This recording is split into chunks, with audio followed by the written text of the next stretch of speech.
Kisah kelahiran Dajjal dan masa kecilnya yang mengerikan. Syekh Muhammad Al-Arifi dalam satu kajiannya mengingatkan Dajjal bermata satu akan muncul dari salah satu negara Arab. Dajjal adalah seorang manusia pendusta dan penebar fitnah terbesar yang lahir dari keturunan Yahudi, Yahusa.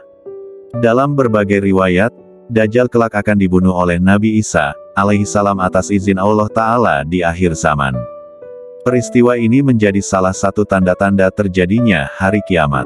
Dajjal bukan jin ataupun makhluk lain, tetapi ia manusia yang ditangguhkan ajalnya seperti halnya Nabi Isa, alaihissalam.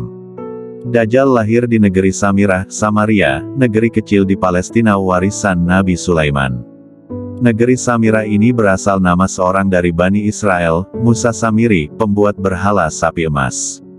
Ia pengikut Nabi Musa, alaihissalam yang kemudian sesat dan merupakan tokoh kafir yang disebut dalam Al-Quran. Dajjal lahir dari seorang ayah dan ibu keturunan Yahusa, Yahudi, yang 31 tahun tidak dikaruniai anak. Ketika lahir, Dajjal menjadi anak yang paling menyengsarakan kedua orang tuanya, sebagaimana digambarkan oleh Rasulullah SAW, ayah dan ibu Dajjal itu melewati pernikahannya selama 30 tahun tanpa melahirkan satu anak pun. Kemudian lahirlah dari mereka seorang anak laki-laki yang buta sebelah matanya. Ia menjadi orang yang paling berbahaya dan paling sedikit manfaatnya, bagi kedua orang tuanya dan bagi umat manusia. Kedua matanya tertidur tetapi hatinya tetap terjaga. Keluarga Dajjal, ayah dan ibunya adalah penyembah berhala. Mereka menyembah berhala berbentuk sapi betina. Menurut Dr. Isa Daud dalam bukunya, Kemunculan Dajjal di Segitiga Bermuda, Dajjal lahir 100 tahun sebelum kelahiran Nabi Musa, alaihissalam. Ada yang menyebutkan cikal bakal Dajjal lahir dari nama Musa Samiri si pembuat berhala sapi emas. Sementara dalam buku, Ihzaru Masih Ad-Dajjal, disebutkan, Dajjal lahir dari hasil hubungan ketika ibunya sedang menstruasi, lalu terjadilah kehamilan sebagai pengaruh perbuatan iblis. Dikisahkan, pada malam yang menakutkan diiringi embusan angin dan hujan lebat, pasangan suami istri itu mendengar suara dari patung sapi betina yang mereka anggap sebagai Tuhan mereka. Kemudian patung itu memberitahu kepada mereka akan kelahiran seorang anak. Setan mengetahui keinginan suami istri itu mendambakan seorang anak laki-laki. Karena itu setan memperdaya berhala itu seakan-akan memberi karunia anak dan meminta korban-korban sesembahan. Demikianlah cara setan menipu daya manusia. Perempuan itu pun melahirkan anak lelaki tetapi kedua matanya cacat sejak lahir. Bayi itu suka tidur malam dan siang dan jarang bangun. Sejak kelahirannya, Dajjal tidak mau menyusui dan selalu tertidur. Hingga mengakibatkan payudara ibunya mengalami pembengkakan hebat dan menimbulkan panas yang luar biasa. 2 bulan kemudian ibunya meninggal. Ayah Dajjal berpostur tinggi, gemuk, dan memiliki hidung seperti paruh burung sedangkan ibunya berbadan gemuk, kedua tangannya panjang dan memiliki payudara yang besar.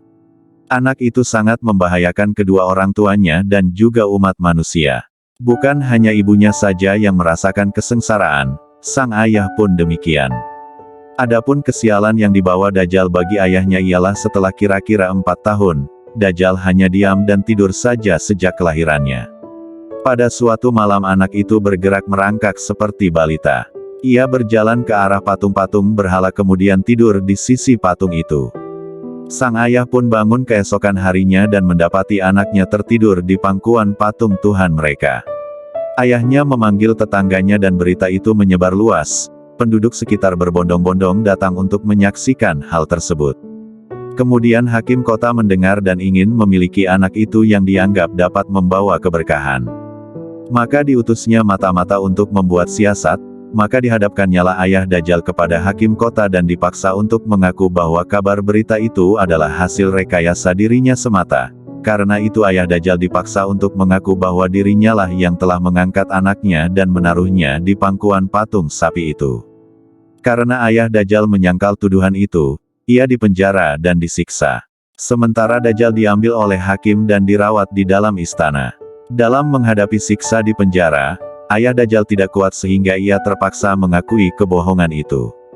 Setelah ia mengaku, ayah Dajjal pun diusir. Maka tinggallah ia sebatang kara karena ulah anaknya itu. Dalam keterasingannya itu ayah Dajjal meninggal dalam penderitaannya. Setelah berada di dalam istana selama kira-kira 1 tahun 1 bulan, negeri Samiri dilanda bencana dahsyat. Allah Ta'ala memusnahkan negeri itu karena perbuatan penduduknya menyembah berhala dan maksiat yang melampaui batas. Kemudian Allah memerintahkan Jibril menyelamatkan anak itu dan membawanya ke sebuah pulau terpencil yang terletak di tengah-tengah lautan luas yang disebut Laut Yaman. Pulau yang didiami Dajjal ini dikenal dengan nama Jazirah, As-Suban Ar-Rahib wa Ad-Dabah Al-Halba, yakni sebuah pulau yang terdapat ular mengerikan dan hewan berbulu tebal. Hewan melata yang berbulu lebat inilah yang menjaganya selama Dajjal mendiami pulau itu. Hewan ini disebut sebagai Al-Jassasah yang bisa berbicara layaknya manusia. Pulau itu berukuran kecil, bagaikan tumpukan bebatuan. Pulau itu terpisah dari gugusan pulau-pulau yang banyak jumlahnya. Dajjal sepanjang hari sepanjang tahun selalu tidur layaknya penghuni gua. Untuk diketahui kisah Dajjal ini tidak ditemui dalam riwayat yang sahih.